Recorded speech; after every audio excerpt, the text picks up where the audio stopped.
Ladies and gentlemen, welcome to a very, very long impressions video. Thank you very much to Koei Tecmo for providing a review copy of the game. This is also, like, literally the first time I've gone out of my way to request one for a game.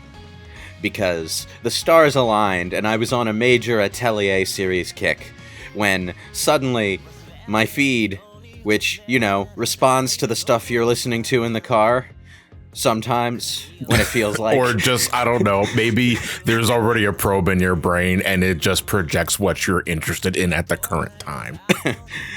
Well, anyway, I was listening to a lot of Kiseki Nut, and finally, YouTube decided to let me know, hey, there's a new Atelier game coming out. And I looked at it, and I watched it, and I'm like, oh, I have a good feeling about this one. I have a really good feeling about this one.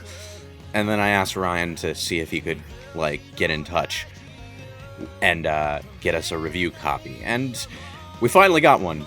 About a week before release, so I had like no time to do this.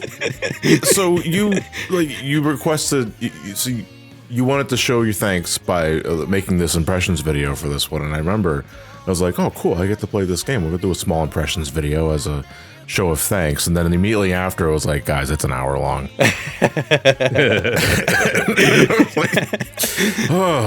Okay. Usual Lewis parts.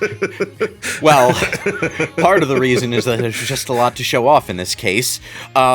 Even people who are familiar with the series are gonna find this game really goddamn different from the usual.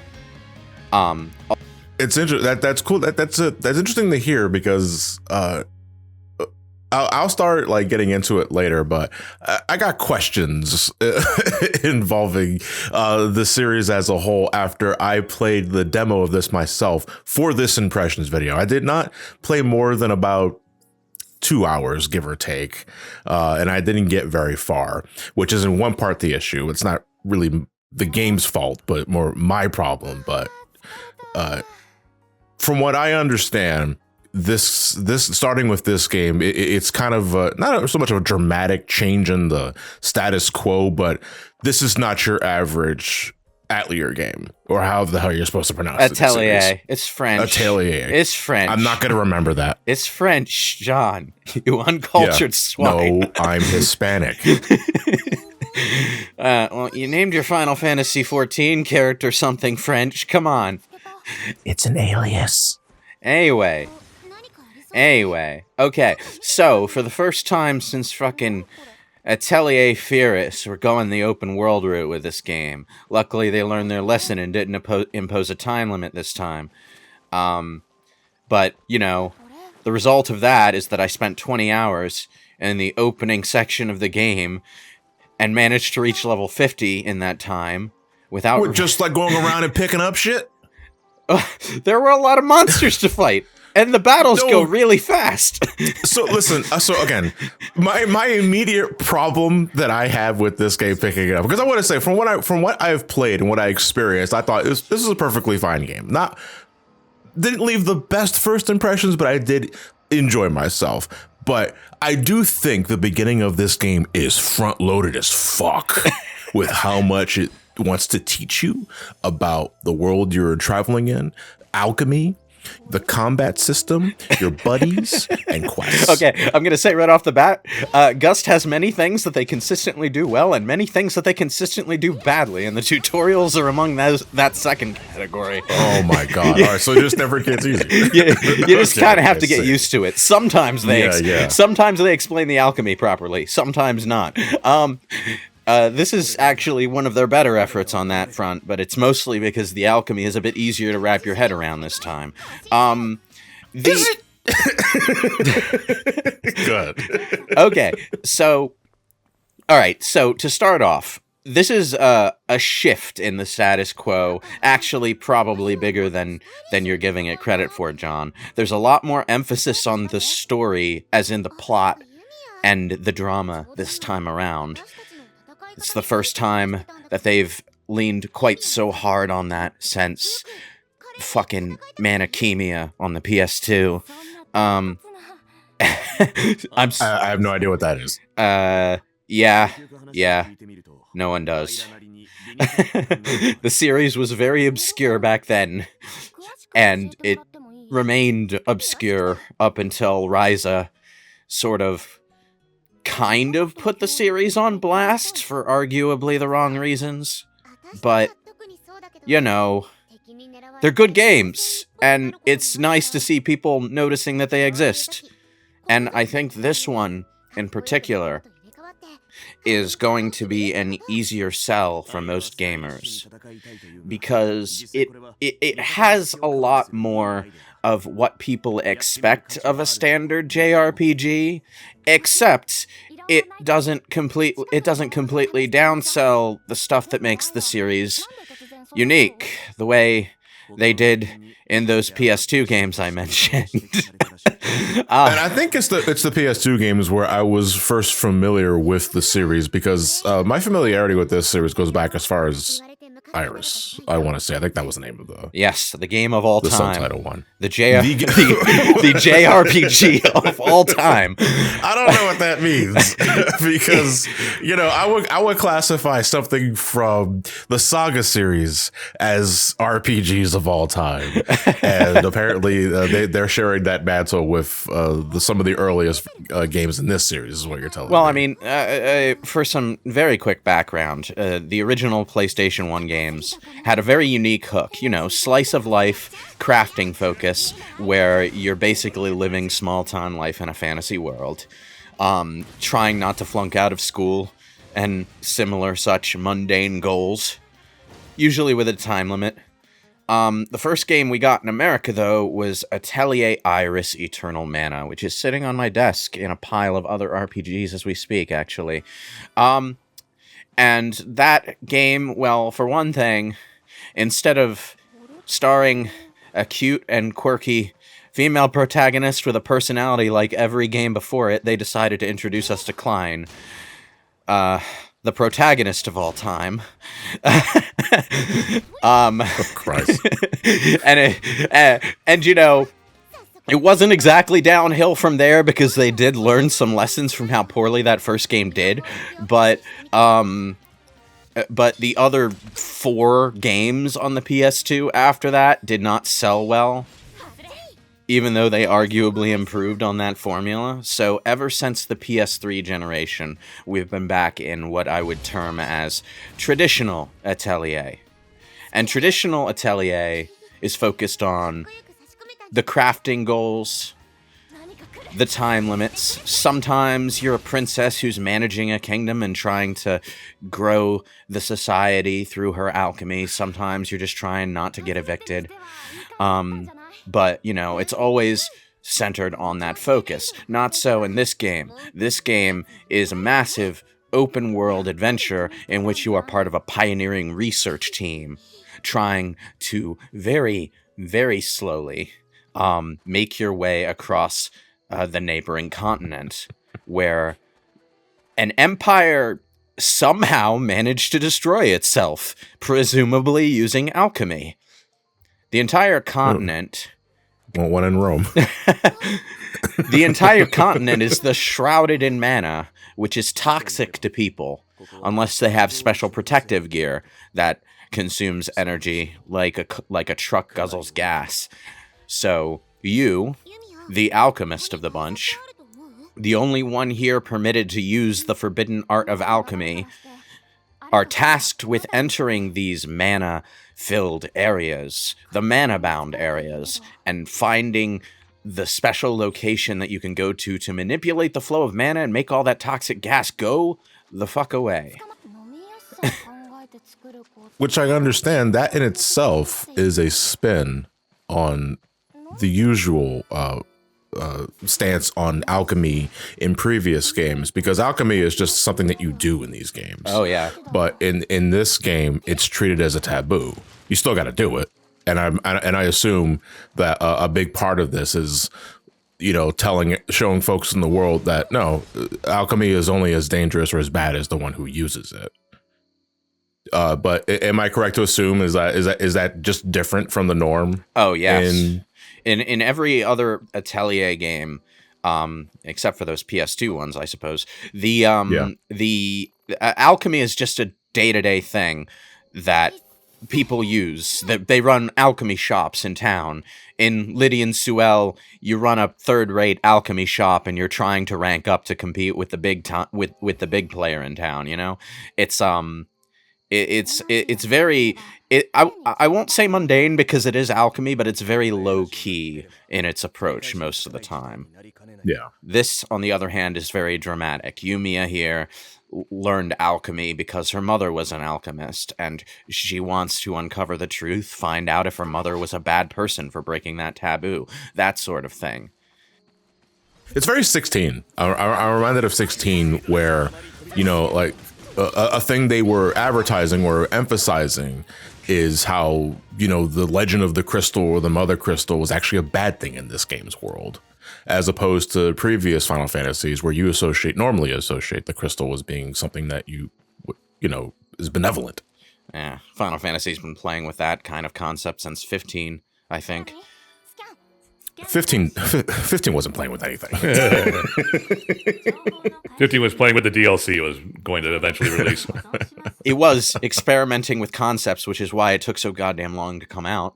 But, you know, didn't really stick the landing. One thing Final Fantasy 15 did that this game also does is that you can do a ridiculous amount of side content without progressing the story much at all, and that's why I'm level 50.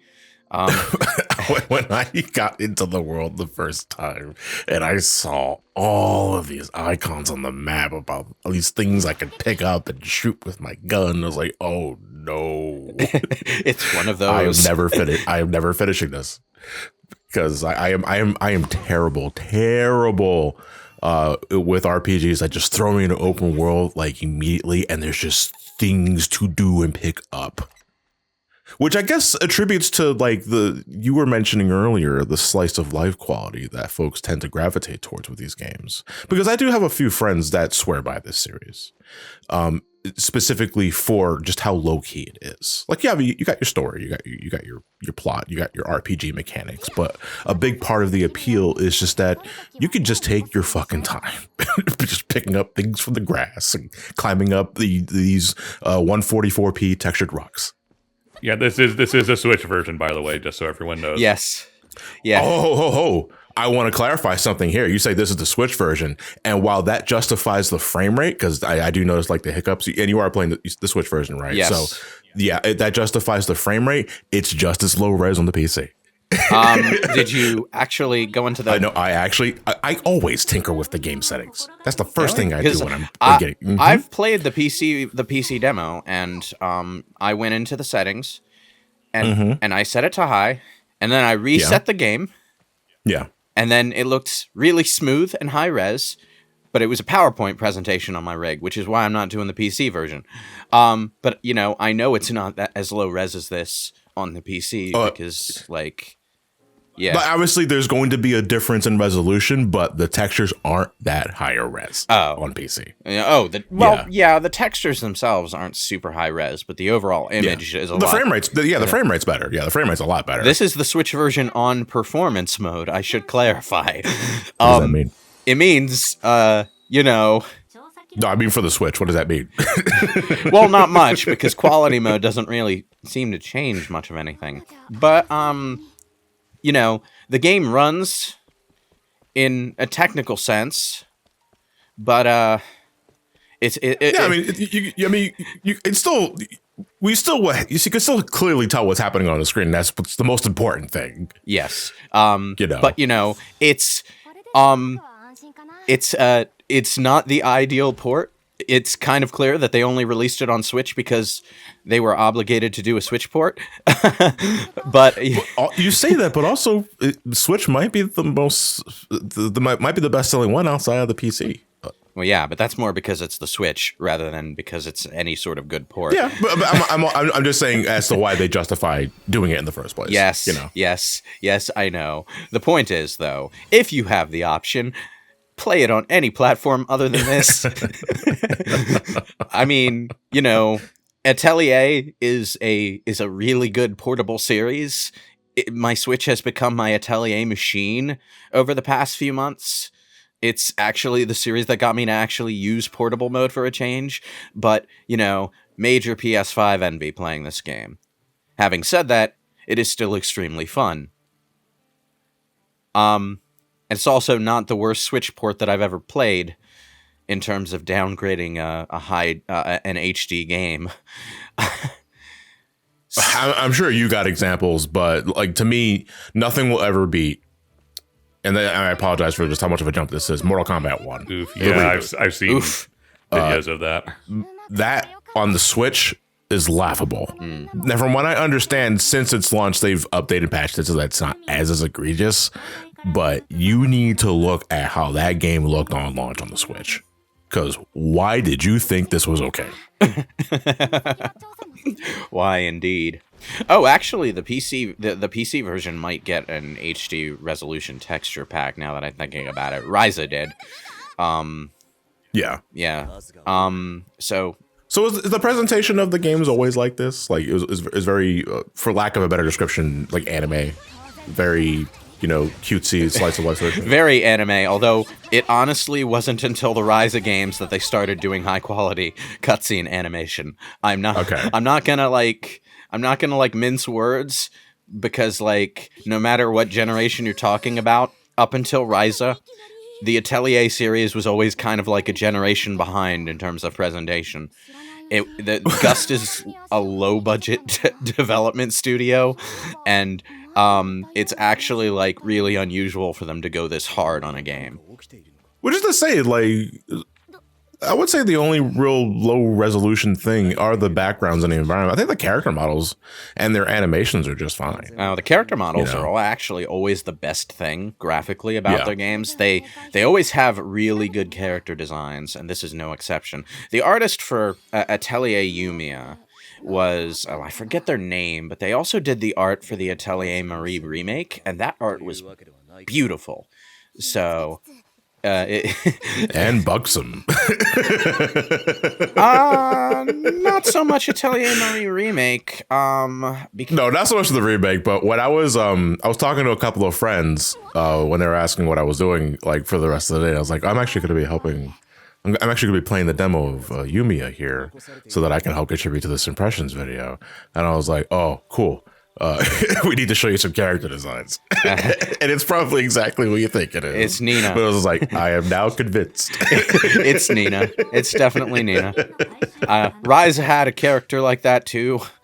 It seems to be a checklist item ever since that series.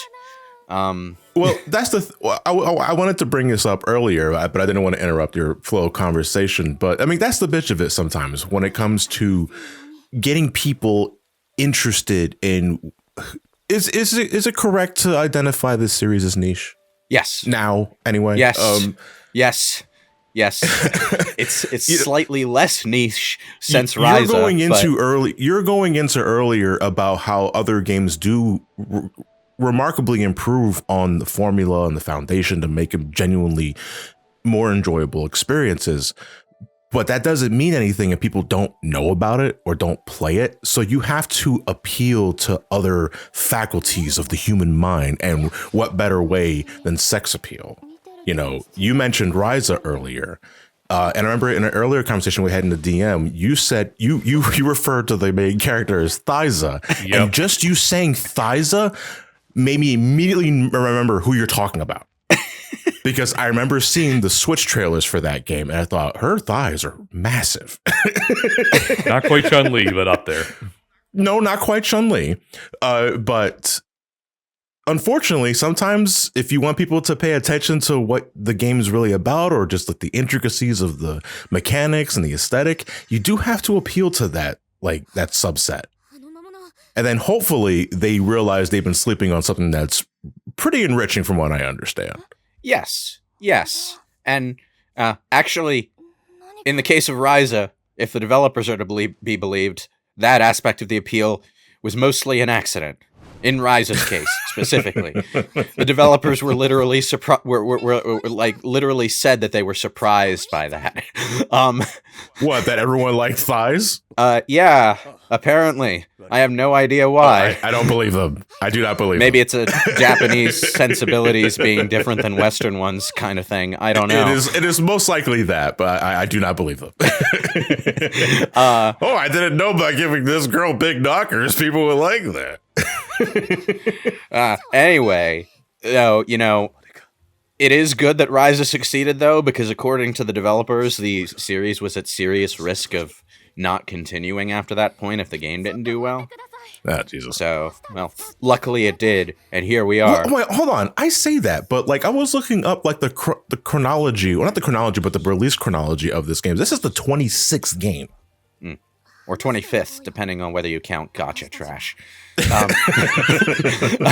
Still, that's a lot. That's a big number. And like, if you're talking about like the series finally running risk of just petering out finally or just dying off, 25 games is still a big fucking, that's a long run. Well, it's not the first time the series has been at risk of discontinuation. So, Okay. yeah, after the PS2 era, it was also petering out because people just weren't on board with the formula of Iris and Manakemia, which is a shame because a few of the sequels in those lineups are pretty good from what I hear. And then it was starting to peter out around the time Ryza came out. But the entire Ryza trilogy did really well, better than pretty much the entire series up to that point. And people really liked Sophie 2 as well. So I guess they decided, hey, we're overdue for our Persona 5, so let's have our Persona 5.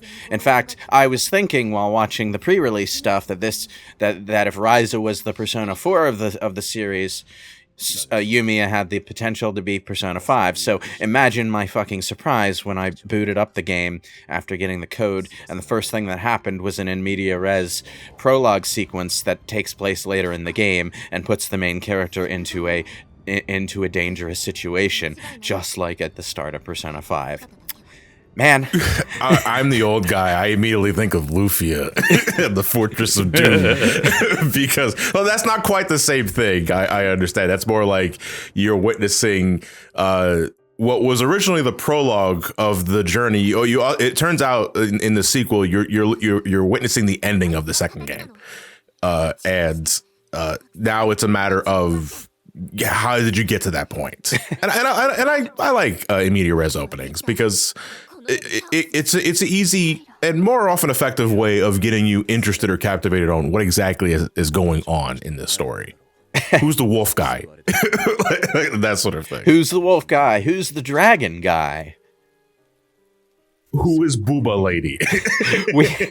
we have actual villains for a change, which I'm kind of actually a little anxious about, because if the Iris series is to go as a standard, Gust isn't great at villains. Well, maybe this one will be different. And I don't even remember the villains in Knights of Azure, if there were any, which is probably not a good sign either.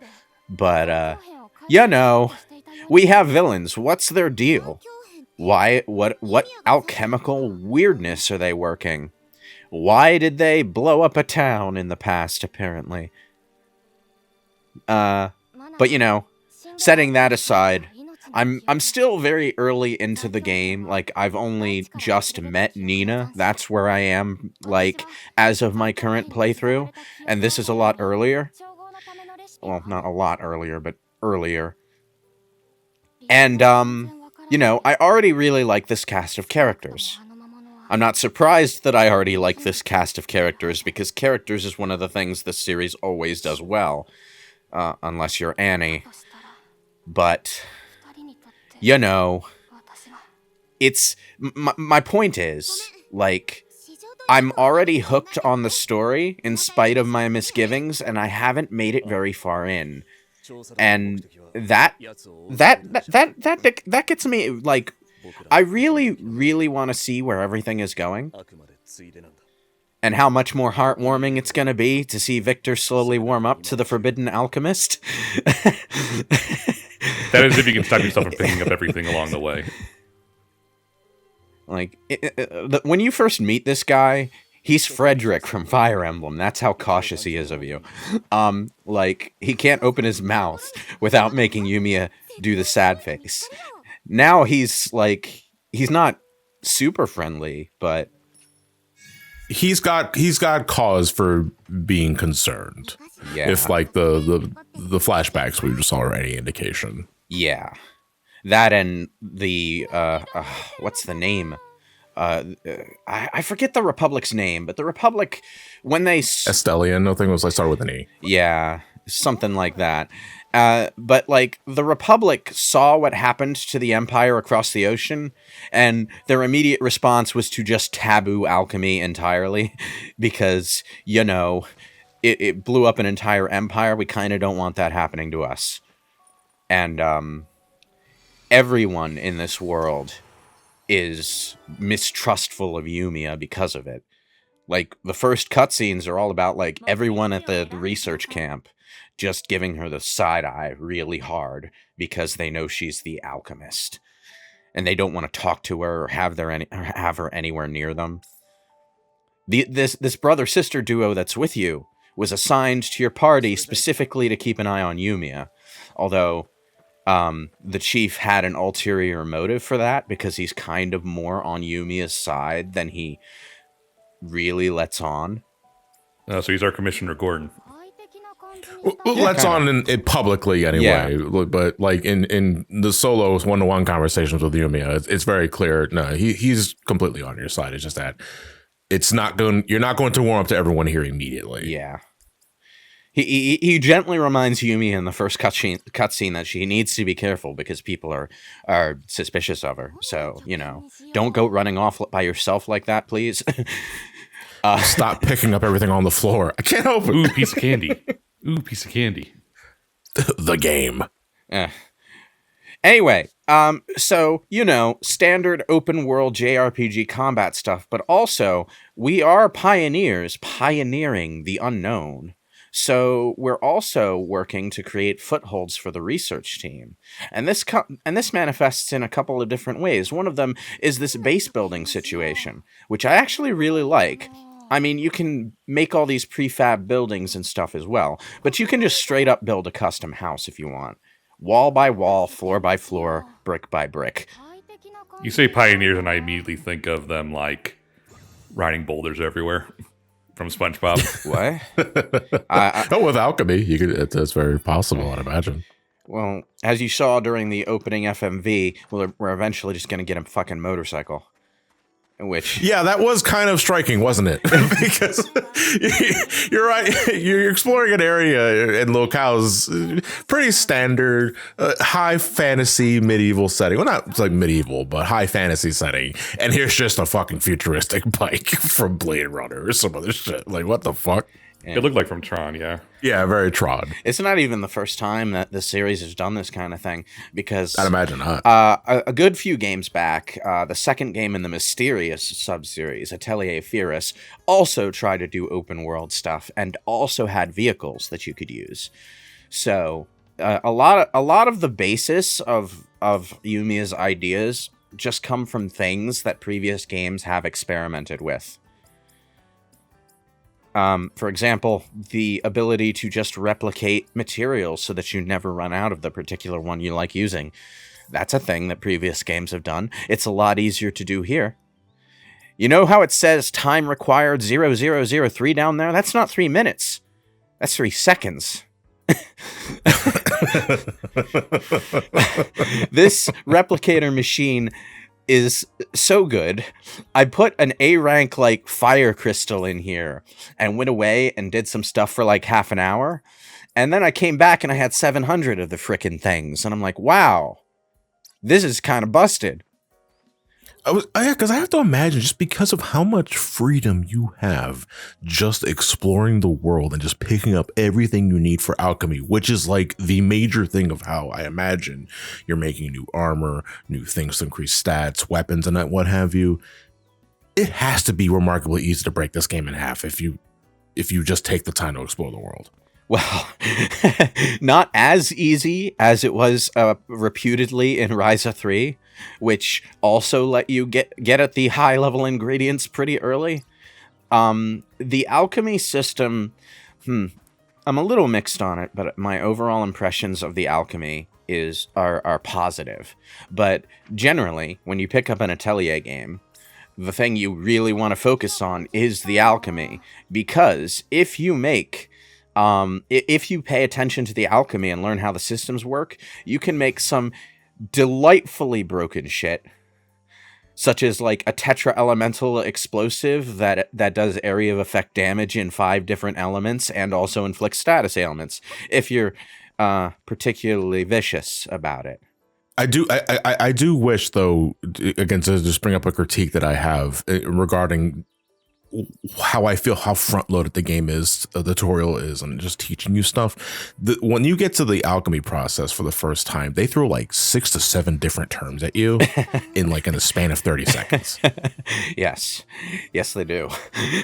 Gust is not good at concise tutorializing.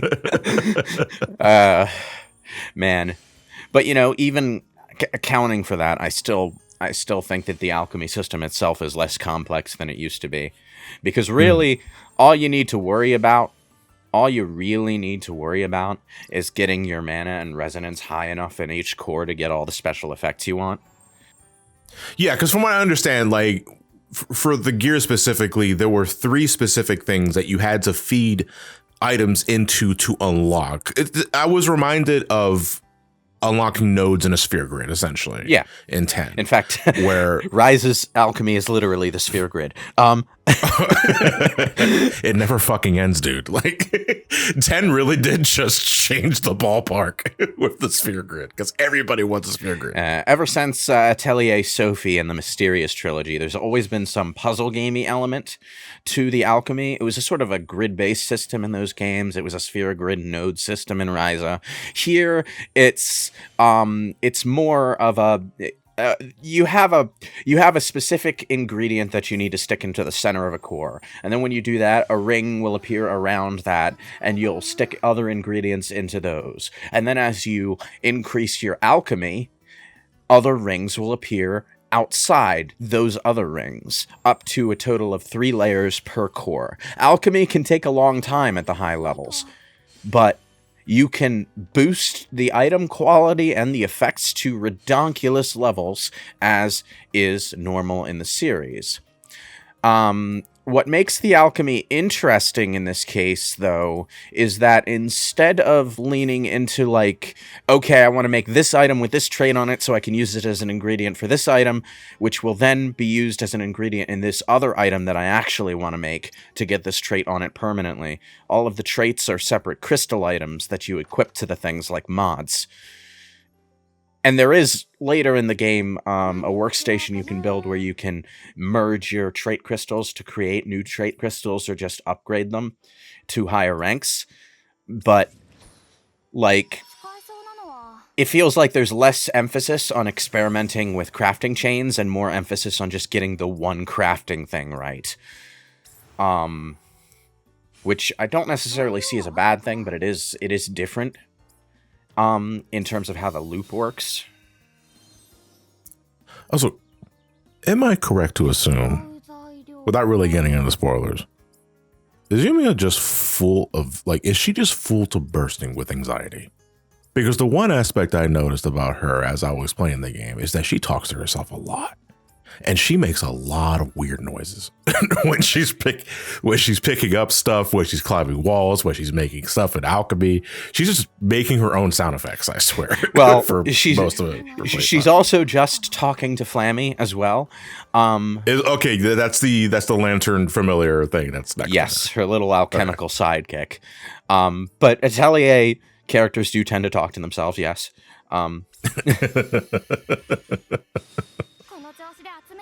Allow me to explain to the person on the other side of the screen what's going on and what I'm doing. Who's she talking to? One of the things that the Atelier series has always gone fairly hard on, ever since the first game back in '97, is the voice acting. There is so much voice acting in these games. From what I understand, it's only like for the last couple of games though where they stopped giving it an English dub. They decided to just keep it Japanese. They stopped giving it an English dub at the, in Lydian Suel at the end of the Mysterious trilogy. So all 3 Ryza games, the last Mysterious game, and Sophie 2, and the Marie remake have all been purely Japanese. And you know, they're still doing that now. I kind of think they should stop doing that, because at this point, I understand you're trying to save on a budget because the series is still kind of niche, but I think that decision is hurting more than it's helping now. That said, the voice acting is very good, as long as you don't mind listening to Japanese voice acting. I'll take your word for it because I don't speak Japanese.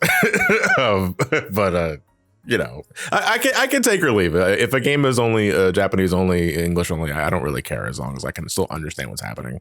In any case, one of the things that you need to do while you're doing the alchemy is to try and make this resonance circle big enough to catch all the glowy stars around the the crafting rings, which becomes a lot easier when you get better ingredients, but also when you start to unlock the 2nd and 3rd crafting rings, which I hadn't quite done yet by the time I was recording.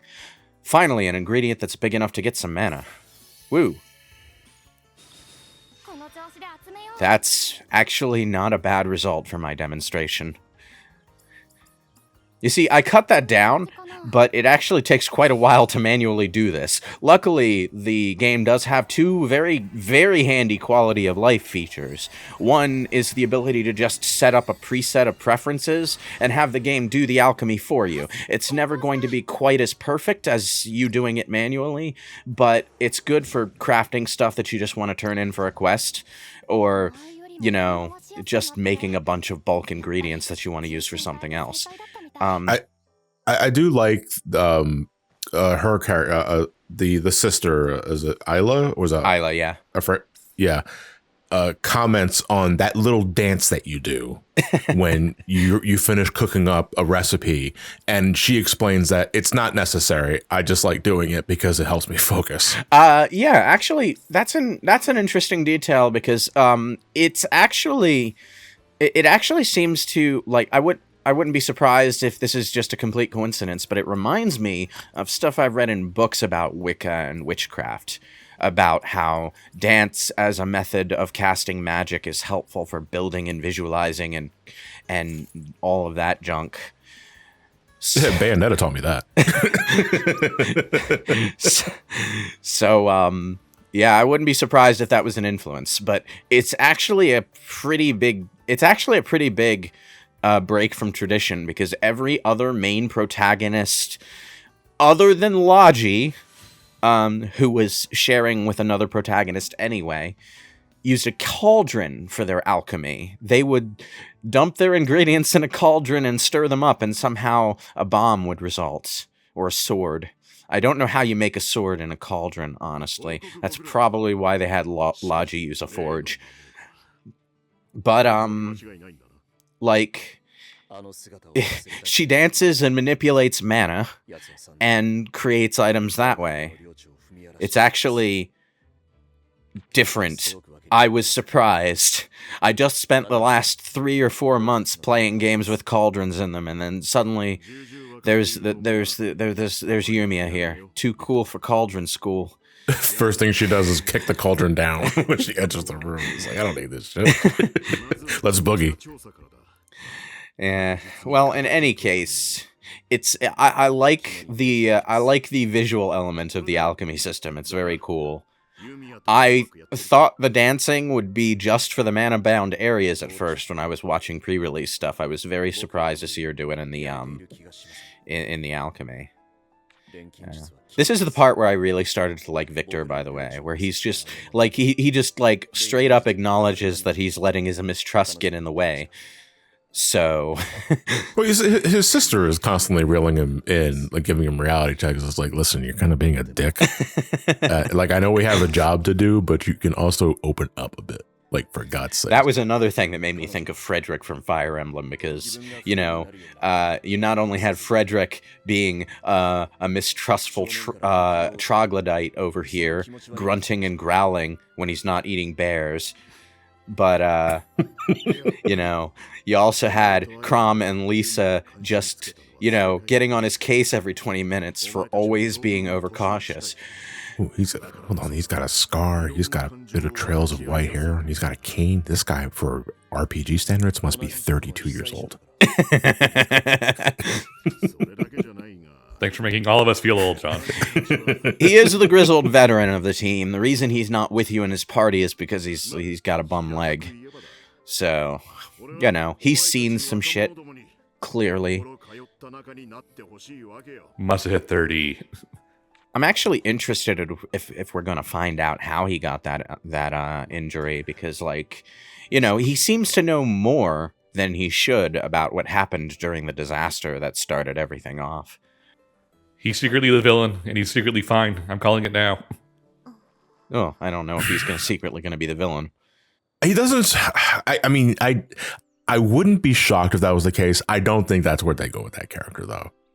Just from initial first impressions and previous experiences with other RPG stories. Yeah. That said, though, as unlikely as it will be that we ever do a commentary on this game, do you see yourself doing a live stream playthrough of this game on your own channel? A live stream playthrough? Maybe. Mm-hmm. Yeah. When I can get a version that looks nice. I'm not doing it on the Switch version because I don't know. If I'm gonna present the game to the public after this, I kind of want to allow the game to put its best foot forward, and the Switch version doesn't really do that. Having said that, I really do like the way this game is structured and the way it flows. It is a surprisingly fast-paced game.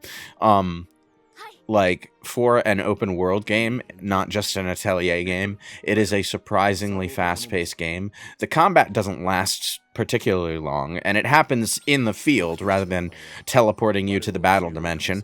So, you're in and out of battle really quick.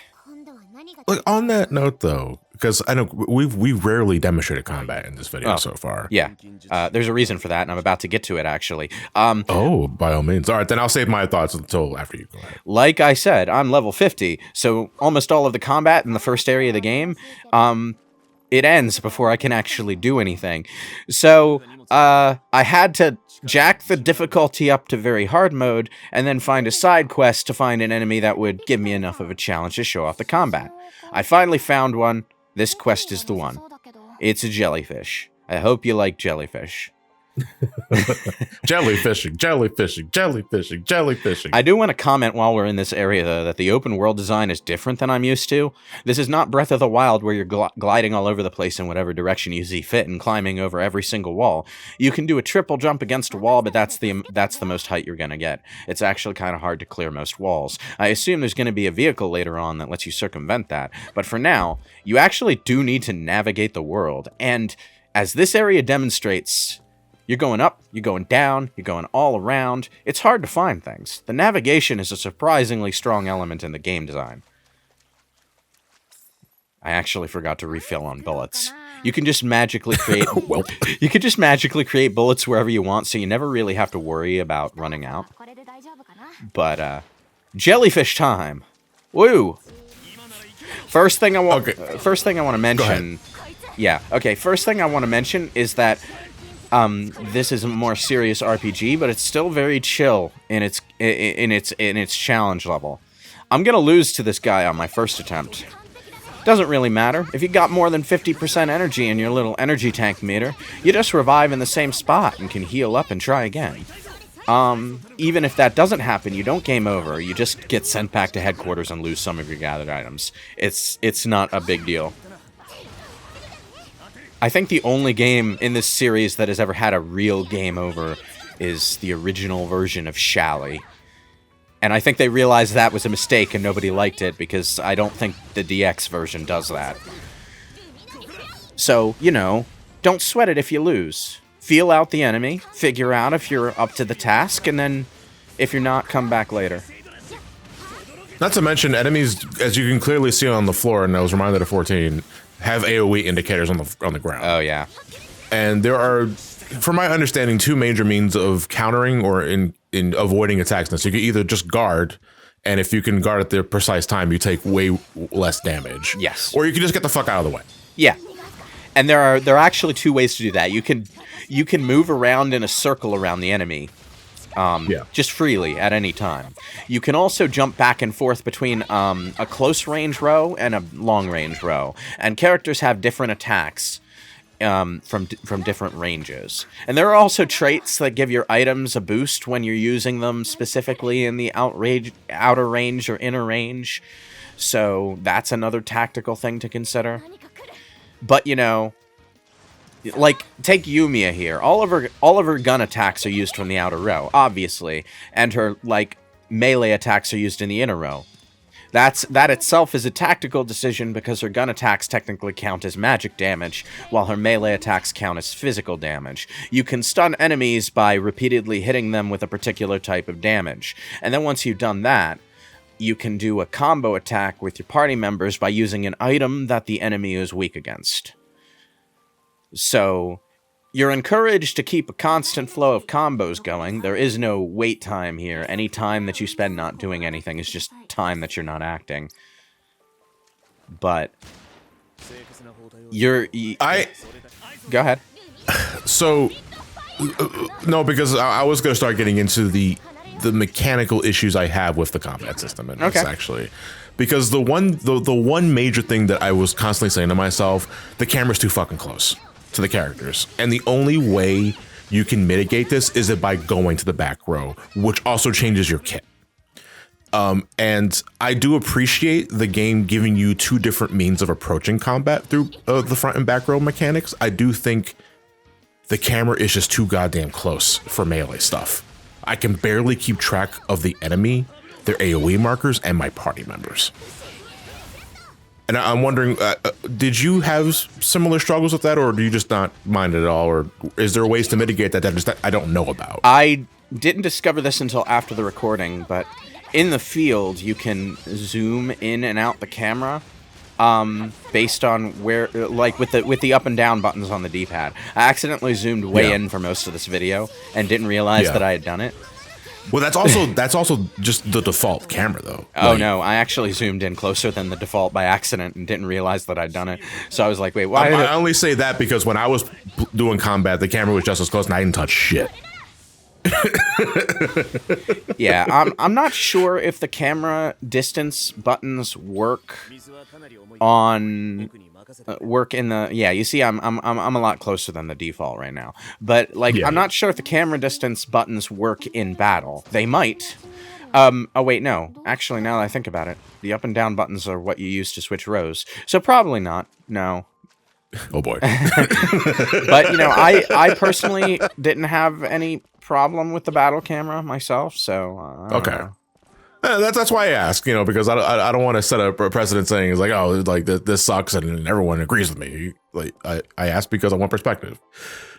But that was it was the major issue I had with combat in this game, because otherwise, you know, actions are you have an action for every face button on the controller. And your actions change depending if you're in the front or back row. Yeah, and that's fine. You can also only use a certain attack so many times before they go on cooldown, and you can combo actions into it. So it's like it's sort of action RPG, but it's still a more traditional sort of cued action style of combat. It feels a lot like the Tales games, if I were to make any kind of direct comparison. So, like, you're mostly just trying to string skills together and trying to manage your cooldowns in such a way as to avoid this goddamn walking deal with it me. That's Rutger. He's the first party member that you recruit. That doesn't happen in this video, but it happens shortly afterward, which is why he's being introduced now. Good time to bring up another thing that you can do when you have more than 3 party members is that all the other party members who aren't on your immediate front row combat lineup are actually with you. They're just backed off away from the combat. You can switch them in at any time, however. Not quite as freely as, say, in Final Fantasy X. Once you switch someone in, there is a bit of a cooldown on being able to switch anyone in again with the same character, I think. But, you know, it's another thing that you can do to keep your combos up. Did you end up putting everything your character has on cooldown? Switch them out and go to town with the next character. So, it's a very fast-paced combat system. And character switching is very snappy in this game too. Yeah, and because all of the attack items and support items are themselves treated like skills with a maximum amount of consecutive uses and a cooldown, you actually don't have to worry about using up all the powerful stuff you create. You just use it. Use it or just lose it, I guess, because like there's no downside to using your healing items. You'll always be able to keep that same healing item equipped. Just, you know, be smart about when you use it, because it really sucks to end up with no healing items available for use when you've got like 10 HP left. And I'm sorry, that loss hurt. Well, I mean, that's what the simple synthesis stuff, I believe, is for, right? It's not just for crafting bullets on a whim. Well, you can make some healing items for the field, but only for the field. When you want to heal in battle, you have to use your alchemy tools. So the Woodland Remedy is the healing item that I have right now, but I think that can only be used in battle. Oh, just a coin. Okay, why did we need a cutscene for that? Just a quick, put it in your pocket. Also, you can't use that as a catalyst for alchemy? Come on. She actually does explain a bit about that. This is another different thing that isn't really true in the other games, but like the only ingredients that can be used for alchemy are items that have mana content.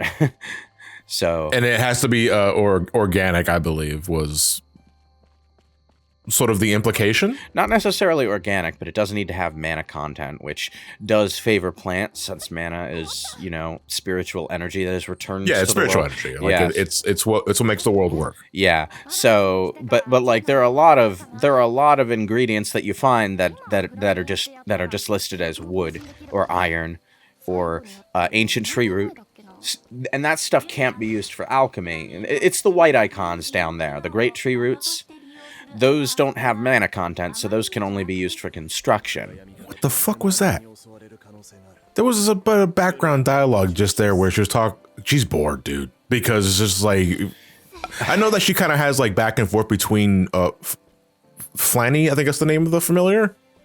Yeah.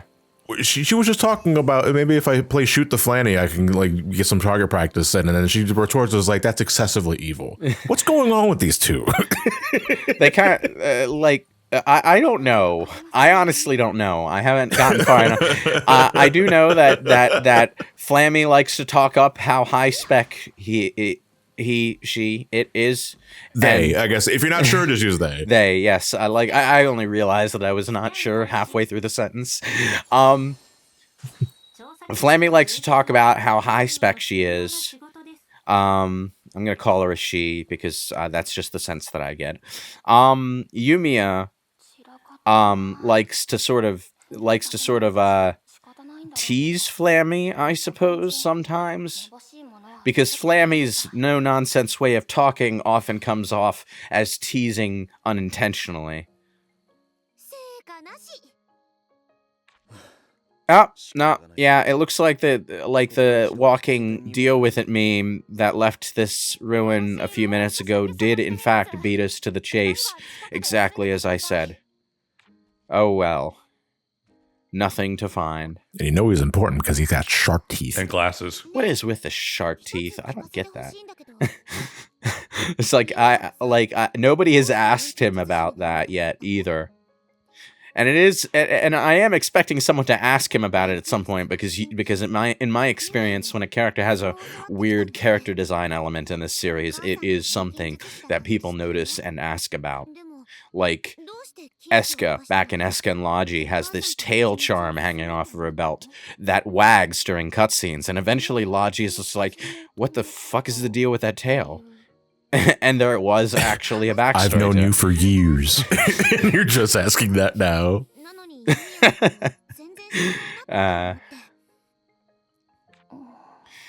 It was a fun cutscene. I like Eska and Logi. It's a really good game. Probably one of the best in the series that I played so far. I need to actually finish the game, though. This came out, like, while I was in the middle of building an airship. Okay, so, Yumia's sad, melancholic backstory. Her mother used to run a tool shop, never said anything about the alchemy. And then, disaster happened. Her mom dies. Or... Does her mom have the haircut of death? No. We're about to... No. I don't know. No, actually, no. just... yeah, she doesn't have the... regular hair. She doesn't have the ponytail. Low-hanging ponytail. The low-hanging ponytail up to the side. Yeah, unfortunately. So, the chief actually recruited Yumia after this incident because it seems like her mother did something to save the town from being poisoned forever by mana. So we have a nice little mystery here, actually. What happened with Yumia's mother during this whole thing? And what's the deal with Dragon Man? What was he doing? What's his deal? So, like, the other angle, though, here is that this incident also exposed Yumia's mother as an alchemist. So, from some of the dialogue earlier in the game, I get the sense that some people seem to think that Yumia's mother was behind it. So, I mean, that's obviously not the case. That's obviously not where they're going with this. But I'm wondering if it will come up again in the story. There was this one really obnoxious officer at the camp who, like, literally asks the group what they want to do about a situation, and then when Yumia voices an opinion, tells her not to think and to just do what she's told. Why ask if you're not gonna listen to the answer, dude? And then, the asshole tells me to do the exact opposite of the thing she said she would rather do. Jerk face. I said we should help the people with their injuries. He said go kill the monsters. So, you know.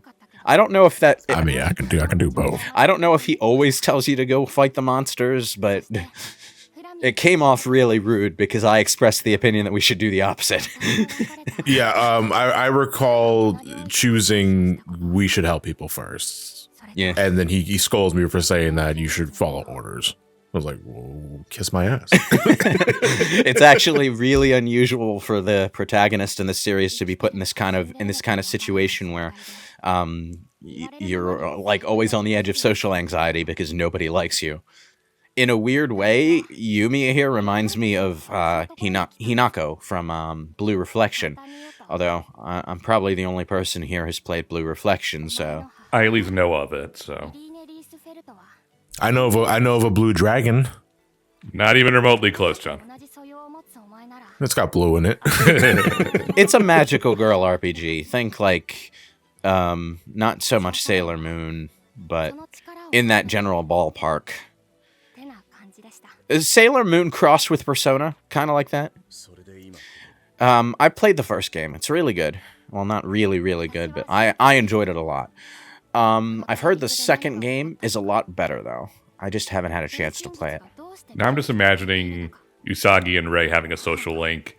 Rei calls her a stupid butthead, and then it just goes, rank up! It's so easy. This is actually a nice moment for these characters because Isla realizes that from Yumiya's story, the reason she and her brother are alive might be because of Yumiya's mother. Victor's a little bit more cautious about accepting this. When you talk to him after, he says, like, right now, we can't actually be sure that's what happened, but hopefully as we keep investigating, we'll find out more. But yeah, that's where we are in the story, clearing out mana-bound areas, and there's a mysterious dragon person flying around. What's up with that? I've actually reached the next encounter with the dragon person in my current playthrough.